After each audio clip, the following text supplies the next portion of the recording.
Yes, previous class में मैंने आपको प्रीपोजिशंस के बारे में बताया था, उसके डेफिनेशन मैंने आपको बताई थी एंड काइंड्स ऑफ प्रीपोजिशंस मैंने बताए थे। ये सिंपल, थोड़ा सा रिकैप्सुलेट कर लेते हैं, सिंपल, कॉम्प्लेक्स, इसको आप कंपाउंड बोल सकते हैं, और थर्ड जो था वो था फ्रेज प्रीपोजिशन।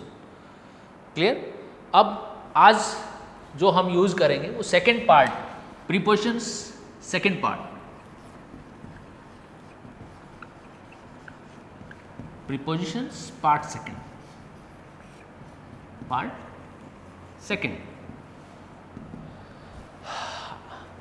बच्चों यूज कैसे होता है, बाय एंड विद को हम कहाँ यूज करते हैं?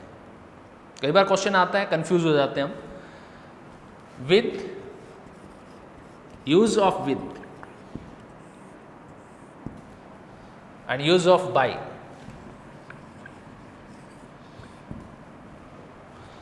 विद को जो है वो हम यूज करते हैं हमेशा नॉन लिविंग या नॉन डूअर कह सकते हैं आप।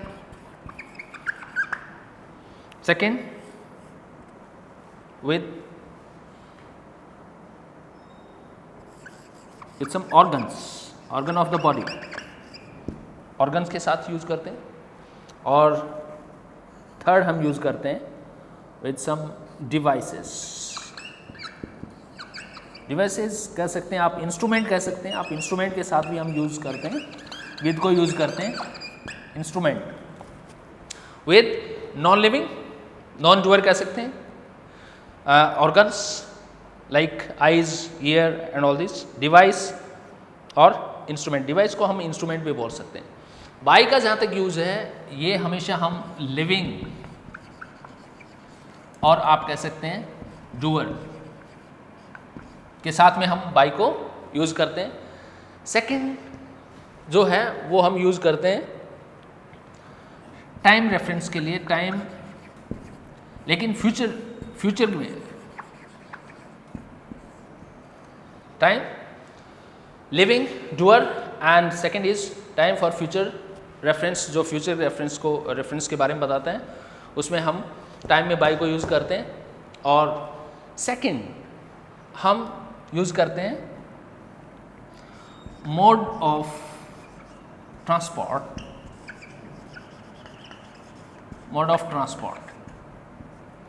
आप मोड ऑफ ट्रांसपोर्ट मतलब आप किस साधन से जाते हैं? कार जाते हैं, by car, by train, by flight, by aeroplane जो है उसके साथ।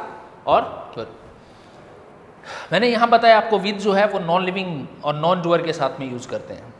Organ, eyes, year, device, instrument, right? Living, doer, time, future reference, mode of transport. अब चूंकि ये क्लियर होगा जब मैं आपको एग्जाम्पल दूंगा, और एग्जाम्पल से ही ये सब चीज़ें क्लियर होंगी। कैसे? अब आप इसमें देखिए, आप विद को देखते हैं हम सबसे पहले। नॉन लिविंग में non doer and organs, right? He looks with one eye. He looks with one eye. क्योंकि ये जो वर्ब है इसका मतलब दिखता भी और देखता भी है, क्योंकि ये ट्रांजिटिव भी है और इंट्रांजिटिव वर्ब भी है। So he looks with one eye. So second, with ears we hear। सुनते हम किससे हैं? कानों से सुनते हैं, right? So with ears we hear, जो भी आप सुनते हैं वो किससे सुनते हैं? आप कानों से सुनते हैं। देखते किससे? आप आंखों से देखते हैं। So example, with ears we hear, he looks with one eye. Next is device, instrument, we writes with pen, किससे लिखते हैं हम लोग? कोई भी चीज़ लिखते हैं तो वो पेन से लिखते हैं। तो ये पेन जो है वो किसका काम कर रहा है? यहाँ पर इंस्ट्रूमेंट का काम कर रहा है। तो मैंने आपको बताया कि हम विद जो है वो किसके साथ में यूज़ करते हैं, इंस्ट्रूमेंट के साथ में। अगर आपको कोई चीज़ खोलना है, आप कोई स्क्रू टाइट करना है या कुछ किसी चीज़ को पकड़ना है, होल्ड करना है, तो जो भी इंस्ट्रूमेंट आप नाम लिखेंगे यहाँ पर, जैसे मैंने यहाँ पे पेन लिखा है, उसी तरीके से जो भी इंस्ट्रूमेंट का आप नाम लिखेंगे तो उसके साथ में आप क्या यूज़ करते हैं, विद।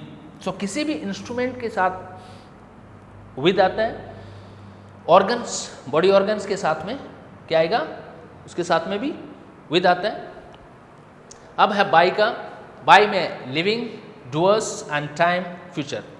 जैसे मैंने आपको बताया था कि बाय जो है वो यूज़ किया करते हैं हम लोग किसमें, टाइम रेफरेंस में।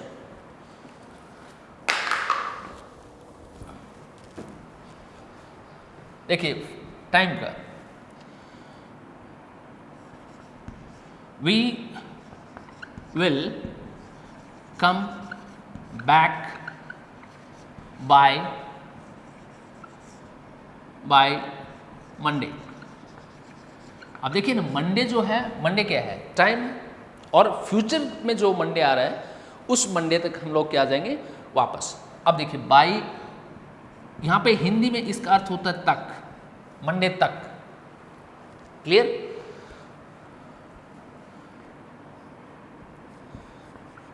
The government will complete this project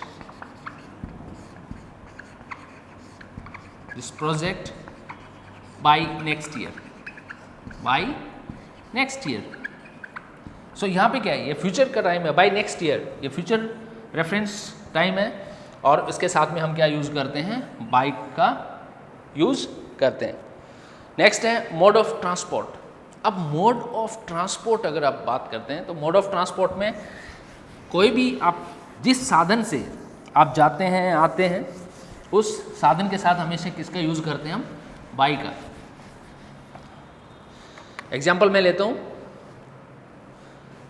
I went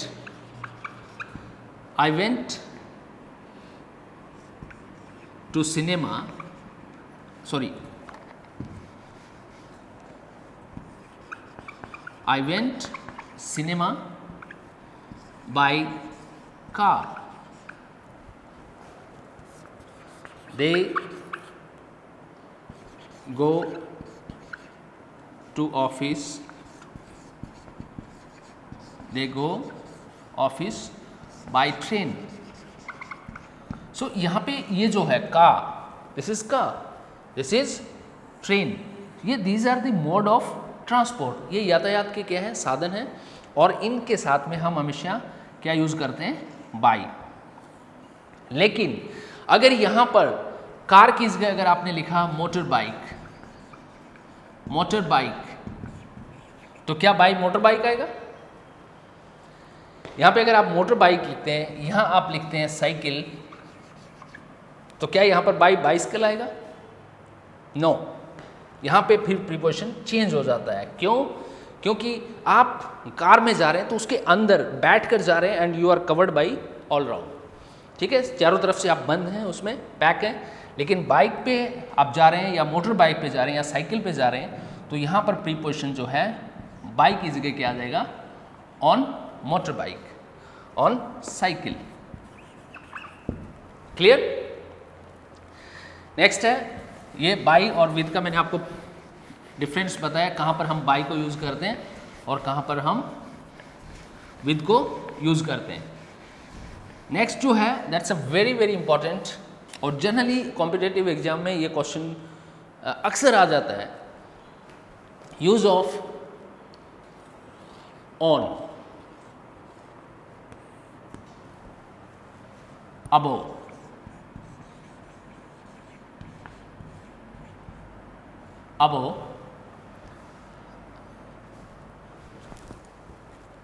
हम यहाँ पे करते हैं अबो की जगह ओवर,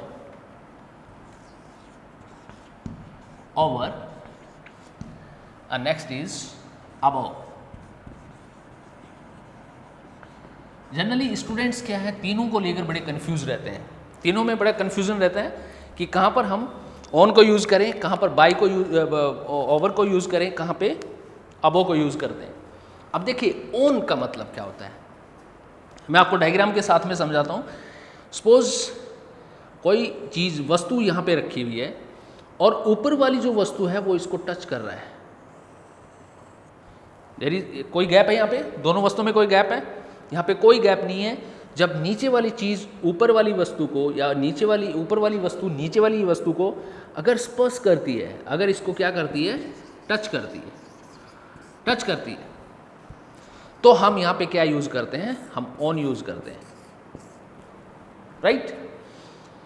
ओवर, ओवर को हम कहाँ यूज़ करते हैं, देखिए कोई वस्तु है और उस वस्तु के ऊपर कोई दूसरी वस्तु है, ये देखिए यहाँ पे क्या है, नीचे वाली वस्तु ऊपर वाली वस्तु को क्या कर रही है, टच कर रही है, और यहाँ पर क्या है, नीचे वाली जो वस्तु है ऊपर वाली वस्तु को ऊपर जरूर है लेकिन ये यहाँ से टच नहीं कर रही है, नॉट टचिंग, नॉट टचिंग, ये टच नहीं कर रहा है, ऊपर जरूर है लेकिन इसको टच नहीं कर रहा है।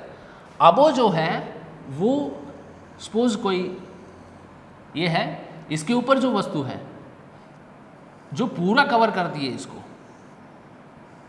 जो इसको पूरा कवर करती है, इसको हम करते हैं ये, लेकिन ये टच नहीं करेगी, ये इसको टच नहीं करेगी, इसके बहुत ऊपर रहेगा वो, लेकिन इसको पूरे को कवर कर रहा है वो, ये इसमें गैप होगा, बहुत गैप है इसमें, लेकिन ये इसको क्या कर रहा है, इधर से और इधर से पूरा क्या कर रहा है, इसको कवर कर रहा है, पूरा ढक रहा है इसको, उसको हम उसमें क्या यूज़ करते हैं, अबो यूज़ करते हैं।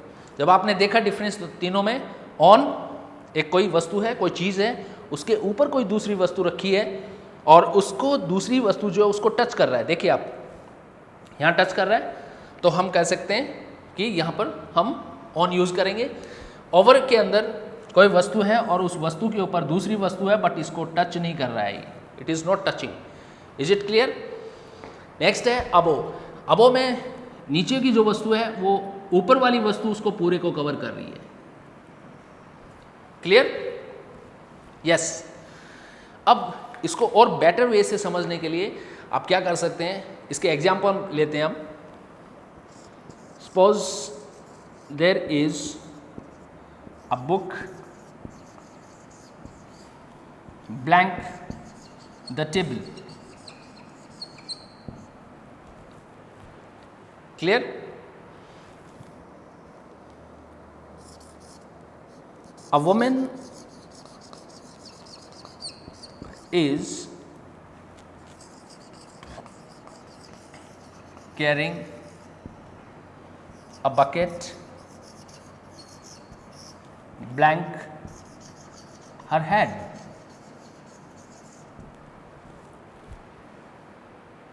clear। Next,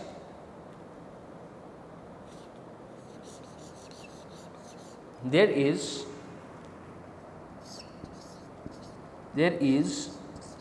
a bridge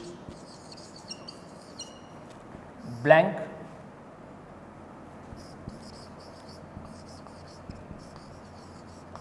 river,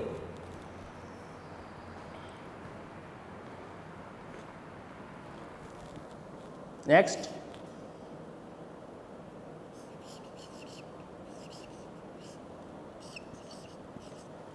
there is a fan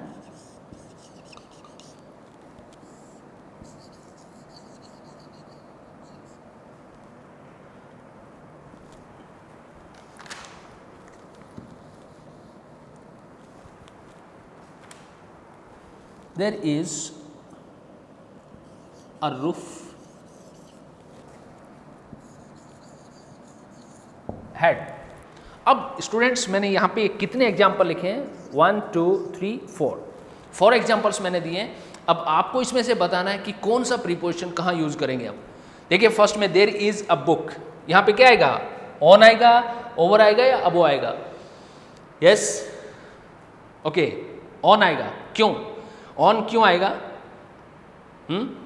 yes, यहाँ पे क्या आएगा? करेक्ट प्रीपोजिशन क्या आएगा? On. Why? Because there is a book on the table. Table, suppose this is a table, this is table, right. और ये जो यहाँ पे जो बुक रखा है, ये टेबल को क्या कर रहा है? टच कर रहा है यहाँ पे। तो हम क्या करेंगे? देयर इज अ, लिखेंगे there is a book on the table. Next है, a woman is carrying a bucket, a bucket the blank her head. अब बकेट जो है ये यहाँ पर, इसमें क्या आएगा? ओवर आएगा, अबो आएगा या ओन आएगा? क्योंकि एक औरत जो है वो अपना जो बकेट है वो सर पे रख के ले जाएगी, ऐसे तो नहीं लेके जाएगी। There will be no gap between the bucket and the head of a woman. So ये बकेट जो है ये इसको टच कर रहा है, उसके हेड को, तो यहाँ पे क्या लिखेंगे हम? On her head. Is it clear? समझ में? नेक्स्ट है, देयर इज अ ब्रिज। अब देखिए ब्रिज जो है हम देखते हैं कि इसमें कवर करता है इसको। देखिए यहाँ पे suppose this is a river, this is river, यहाँ पे ये दो पोल्स हैं और यहाँ ये ब्रिज है। तो over over over the river. Is it clear? वैसे भी हम देखो फ्लाई ओवर बोलते हैं, नीचे से रास्ता जाता है और उसके ऊपर वो फ्लाई ओवर होता है, तो उसको फ्लाई ओवर बोलते हैं। क्यों? क्योंकि वो from one side to another direction में, मूवमेंट में यूं रहता है। इसलिए हम क्या क्या लिखते हैं यहाँ पे कि there is a bridge over the river, over the river. वो उसको टच नहीं कर रहा है, इस नदी को टच नहीं कर रहा है, ये इसके ऊपर से गुजर रहा है, टच नहीं कर रहा है इसको, इसके ऊपर से गुजर रहा है। नेक्स्ट है, there is a roof, there is a roof above, over और on.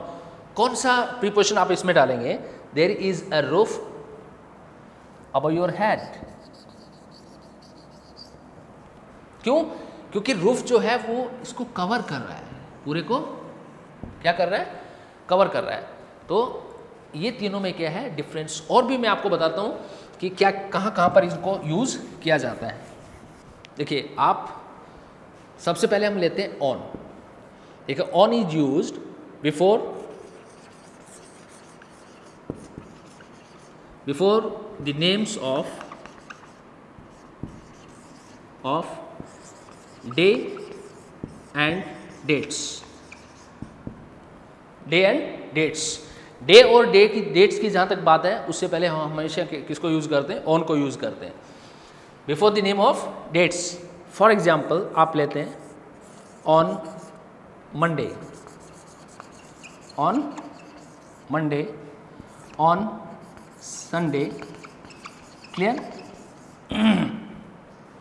On 26 Jan, on 26 January, on 24th March, right? कोई भी जो डे या डेट होता है उससे पहले हम किसको यूज़ करते हैं? ऑन को यूज़ करते हैं। तो ऑन के हम कितने यूज़ कर रहे हैं? एक ऑन का यूज़ कर रहे हैं आप किसमें? किसी चीज़ के पे ऊपर, बिल्कुल ठीक ऊपर, जो उस चीज़ को टच कर रही है, उसके लिए जो स्पर्श कर रही है उसको, उसके लिए हम यूज़ करते हैं। एक हम यूज़ करते हैं ऑन डे और डेट्स के साथ में भी हम ऑन को यूज़ करते हैं। On Monday, on Friday, on Sunday, on Saturday, on कोई भी डेट आप चूज़ कर सकते हैं, on 26 Jan, on 25 Jain, on 4 April. So day और डेट के बाद में भी हम किसको यूज़ करते हैं? ऑन को यूज़ करते हैं। नेक्स्ट है ओवर। ओवर का बहुत करीबन इसके 8-10 ऐसे हैं कंसेप्ट्स हैं जहाँ पर हम ऑन को, ओवर को यूज़ करते हैं। सबसे पहला है एज। एज के मामले में एज जो है, जैसे for example he is over 25, he is over 25, वैसे बोलते हैं he is over age, over age, over age होना, ठीक है? ओवर 25, ओवर 30, ओवर 60 एज में हम यूज़ करते हैं। दूसरा हम इसको यूज़ करते हैं पोजीशन या ऑथोरिटी, पोजीशन और ऑथोरिटी, पोजीशन और ऑथोरिटी के में भी हम यूज़ करते हैं। जैसे Akbar ruled over India, Akbar ruled over India. तो यहाँ पोजीशन, पोजीशन का मतलब होता है अपने अधिकार में लेना, अपने अधिकार में लेना, अपना उसके ऊपर प्रभुत्व जमाना, उसके ऊपर अपना अधिकार जमाना। सो अकबर रूल्ड ओवर इंडिया, उसमें भी हम यूज़ कर सकते हैं। तीसरा हम यूज़ करते हैं ओवर किसी चीज़ को कवर करने के लिए, किसी चीज़ को कवर करने के लिए। जैसे over the table we spread the white bed sheet, ठीक है। तो संपूर्ण किसी चीज़ को कवर करने के लिए हम क्या यूज़ करते हैं, ओवर। जैसे to cover something, to cover something, to cover something. So you just spread white bed sheet over the table, या you put over the table, right, जिसको हम कवर कर सकते हैं, उसके लिए भी हम क्या यूज़ करते हैं, ओवर यूज़ करते हैं। यस, सो एज का मैंने आपको बताया कि जब एज ओवर एज जैसे हम बोलते हैं, and he is over 25 over 30, तो एज के मामले में हम किसको यूज़ करते हैं, ओवर को। सेकंड है पोजीशन अथॉरिटी, अंडर और पोजीशन और authority. Akbar ruled over India, तो India that time was under the possession of Akbar, क्योंकि उस समय हिंदुस्तान पे राज किसका था, अकबर का। तो वो पोजीशन किसका, अकबर का। एंड अथॉरिटीज़ के नीचे अगर कोई काम करता है तो उसके ऊपर भी ही is over me. Like suppose I am working somewhere, मैं कहीं काम कर रहा हूँ और मेरे ऊपर मेरे बॉस बैठे हैं, तो I am he is over me, वो मेरे से ऊपर है पद में, डेजिग्नेशन में। टू कवर समथिंग, सपोज एक टेबल है, आपने उसको किसी चीज़ से, किसी कपड़े से कवर किया है, तो हम क्या करेंगे, क्या उसको हम क्या एग्जाम्पल दे सकते हैं कि over the table we spread the white bed sheet, right. तो ओवर द टेबल। नेक्स्ट है to be end, to be end, to be end, to be end means कोई चीज़ का ख़त्म होना। जैसे your English class is over 4 PM, over का means to end, किसी चीज़ का ख़त्म होना। उसके लिए भी हम क्रिकेट मैच में भी आपने देखते हैं ओवर, ओवर का मतलब क्या होता है, 6 बॉल्स का एक ओवर होता है, और 6 बॉल्स का ओवर, जब 6 बॉल फेंक दी जाती हैं बाय द बॉलर, तो लास्ट में अंपायर जो होता है वो साइन देता है ओवर फिनिश होने का, that over is this, your 6 balls is over, so now the next bowler will come and start the bowling. To cover something, to cover something. Fourth is to be end, किसी चीज़ को ख़त्म करने के लिए भी हम क्या लगाते हैं, एंड, और उसमें भी क्या यूज़ करते हैं, ओवर। सो इन एज को जब हम बताते हैं उसमें over 25 over 26 likewise. Position का मैंने आपको एग्जांपल दिया, अकबर रूल्ड ओवर इंडिया।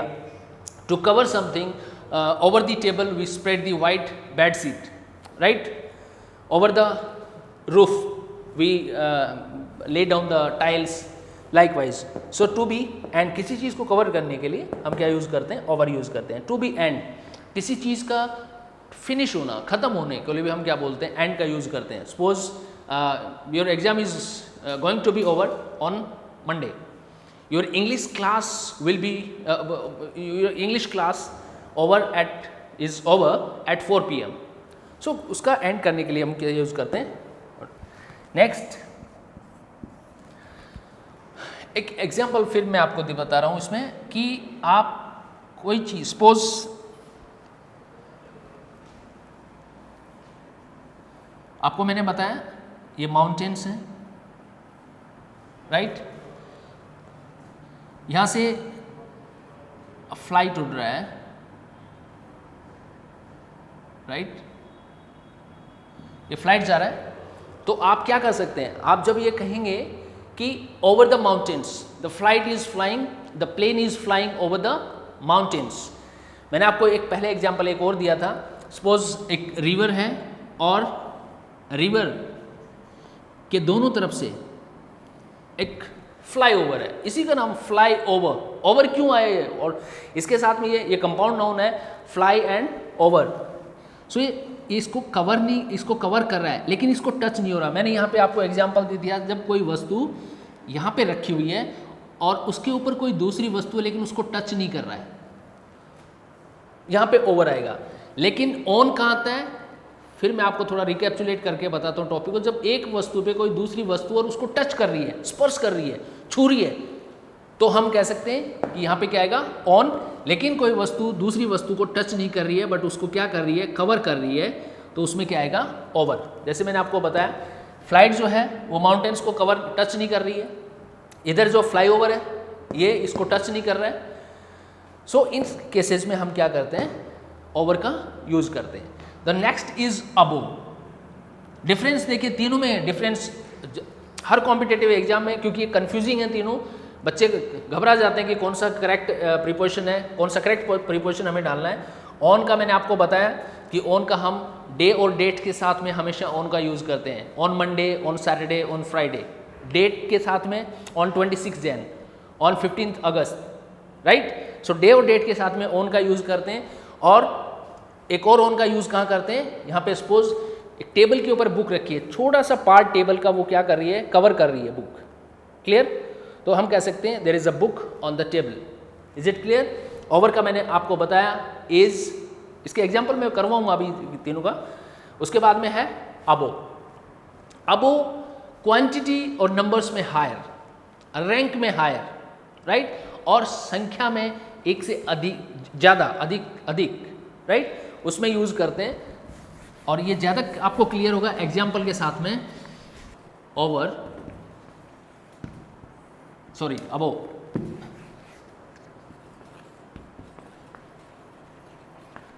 अबो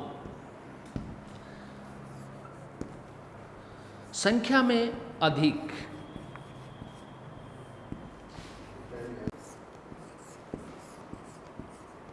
संख्या में ऊपर या अधिक। देखिए ना आप, संख्या में ऊपर या अधिक कैसे, वो मैं आपको बताऊंगा अभी एग्जांपल्स में।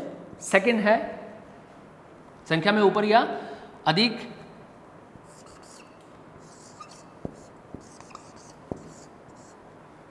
पद में ऊपर, ही इज अबो मी। जब आप एग्जाम्पल्स में मैं बताता हूँ तो इन दोनों कंडीशंस में हम क्या यूज करते हैं, अबो का यूज करते हैं। या there is above 100 students in class 12th, above then above 100, above 100 means संख्या में ज़्यादा हुए। तो हम उस चीज़ को एक्सप्रेस करने के लिए, अब देखिए इसका कंसेप्ट जब तक आपको समझ में नहीं आएगा आप इनको काम में यूज़ नहीं कर पाएंगे। संख्या में ऊपर या अधिक, तो संख्या हमारी जो टोटल नंबर ऑफ स्टूडेंट्स हैं, तो टोटल नंबर ऑफ स्टूडेंट्स हम अमूमन हम बताते हैं, जब किसी को बताते हैं कि तो क्लास के अंदर 100 से ज़्यादा बच्चे हैं, से अधिक, तो उसके लिए हम क्या यूज़ करते हैं, अबो को यूज़ करते हैं। थर्ड है higher than,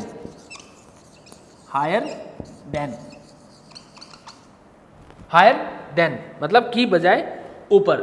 he salary is above 1 lakh rupees, he salary is above 1 lakh rupees. तो वो क्या हुआ, he salary is above 1 lakh rupees means 1 lakh से हायर है, तो हम उसमें क्या यूज़ करेंगे, अबो।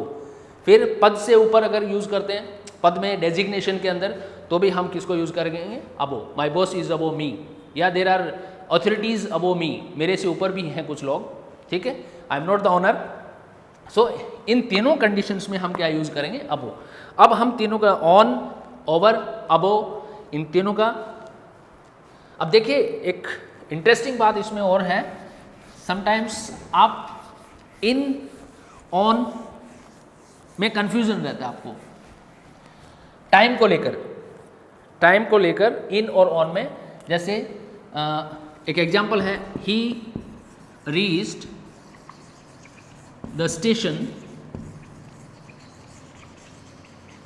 he reached the station in time.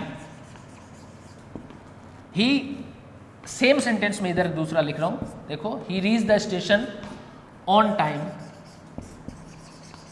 On time. एक थर्ड सेंटेंस और है, he reach the station on the time, sorry in the time, in the time. अब आप मुझे बताएंगे कि तीनों में से कौन सा करेक्ट है? इन टाइम, ऑन टाइम और इन द टाइम, तीनों में कौन सा सही है? देखिए, इन और ऑन दोनों का मतलब है, इन और ऑन का, इन और ऑन दोनों का मतलब है समय पर। Is it clear? यहां पर इन द कोई प्रीपोजिशन जो है वो हम नहीं रखते हैं। इन द टाइम प्रीपोजिशन, यहां पर नॉट प्रीपोजिशन, आर्टिकल, कोई भी article, in a time, on a time, in the time, ये इसमें हम प्रीपोजिशन आर्टिकल जो है वो नहीं रखते हैं। In time, on time and in time is correct. In on दोनों चीजें क्या बताती है? समय पर। अब आप स्टेशन गए या आप एयरपोर्ट गए हो, राइट, या किसी कंसर्ट में गए हो, किसी सभा में गए हो या मीटिंग में गए हो, और बोला जाता है कि I reached in time. In time का मतलब क्या हुआ कि सपोज आपका जो कंसर्ट है या जो आपका मीटिंग है वो कितने बजे स्टार्ट होने वाला था? मान लीजिए आपका मीटिंग था 11 AM, 11 बजे आपका मीटिंग स्टार्ट हुआ था। 11 बजे मीटिंग स्टार्ट हुआ, आप पहुंचे वहां पर 11 बजने में 5 सेकंड पहले, 5 सेकंड्स और 5 मिनट्स, 5 मिनट्स, 5 मिनट्स, 5 मिनट आप पहले पहुंचे। 11 बजने से 5 मिनट पहले आप पहुंचे, it means you are in time in the meeting. आप मीटिंग में बिल्कुल टाइम पर हैं। और अगर आप 11:05 पे पहुंचते हैं, it means exact time of meeting कितना था, क्या था? भाई मीटिंग का टाइम तो 11 बजे रखा था, लेकिन आप कितने बजे पहुंचे?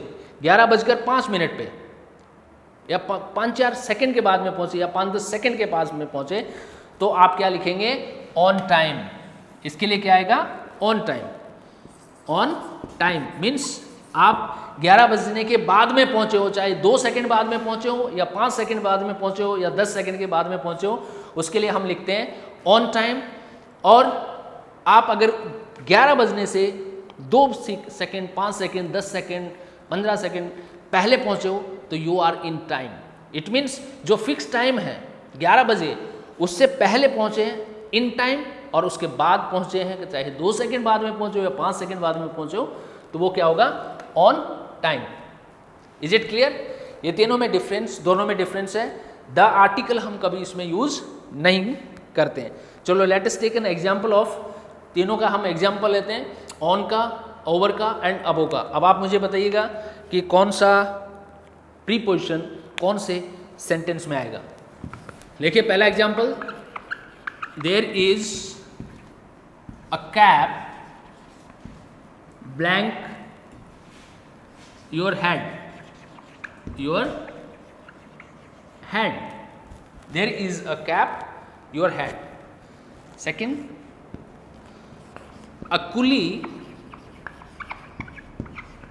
is carrying, a coolie is carrying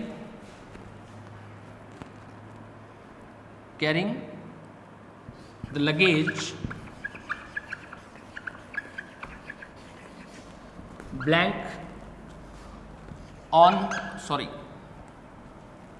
blank his head.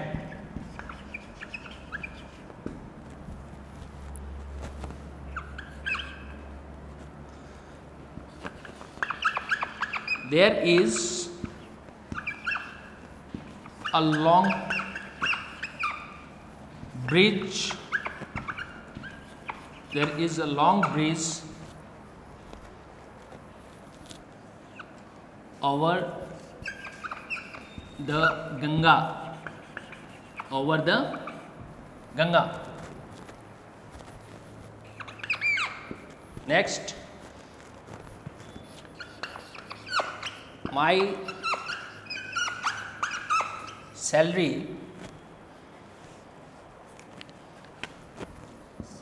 is above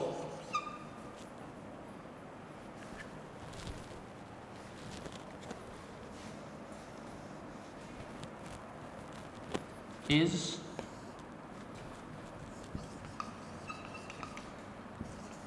yours.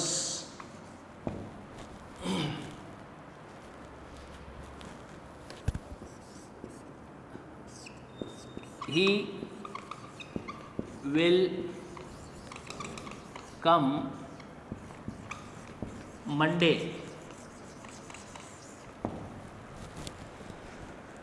अब देखिए 5 एग्जाम्पल्स मैंने आपको बताया. Number 1 is there is a cap your head. तो आप मुझे बताइए कि ऑन, अबो एंड ओवर तीनों में से कौन सा प्रीपोजिशन आप इसमें रखेंगे? बताइए. ऑन लिख दूं यहां पे? गलत तो नहीं है? Yes, it is correct, because cap जो है आपके सर पे है and cap is touching your head. Cap जो है वो आपके सर को क्या कर रही है? टच कर रही है. तो आप यहाँ पे बिल्कुल करेक्ट सही प्रीपोजिशन आपने भरा यहाँ पे ऑन. सेकेंड है a coolie is carrying the luggage. एक कूली जो है वो अपना सामान लेकर जा रहा है. तो वहाँ पे क्या लिखेंगे? अबो हिज हेड लिख दूं? ऑन लिखूं? ओवर? ऑन. गलत तो नहीं है? ऑन हिज हेड, बिकॉज जो लगेज है वो उसके कूली के सर को क्या कर रहा है? टच कर रहा है. नेक्स्ट है there is a long bridge the Ganga. तो over the Ganga, above the Ganga, on the Ganga, क्या आएगा इसमें? क्या आना चाहिए? मैंने आपको एग्जांपल दिया था एक रिवर का, याद हो आपको? यहां पे over the Ganga. Clear? Next है my salary is over than yours, on than yours और above than yours. Correct, above than yours. Next है he will come above Monday, over Monday, on Monday. मैंने आपको बताया था डे और dates दोनों के से पहले क्या लगता है? ऑन लगता है. So on Monday. Very good. So समझ में आ गया टॉपिक आपको? आज हमने कितने प्रीपोजिशंस किए हैं? 5-6 प्रीपोजिशंस आज हमने किए हैं. अभी बहुत प्रीपोजिशंस हैं. इनका एक जो टेस्ट जो है लास्ट में हम टेस्ट भी लेंगे इसका. और अभी नेक्स्ट क्लास में जो है हम नए प्रीपोजिशंस के साथ में I'll take next class.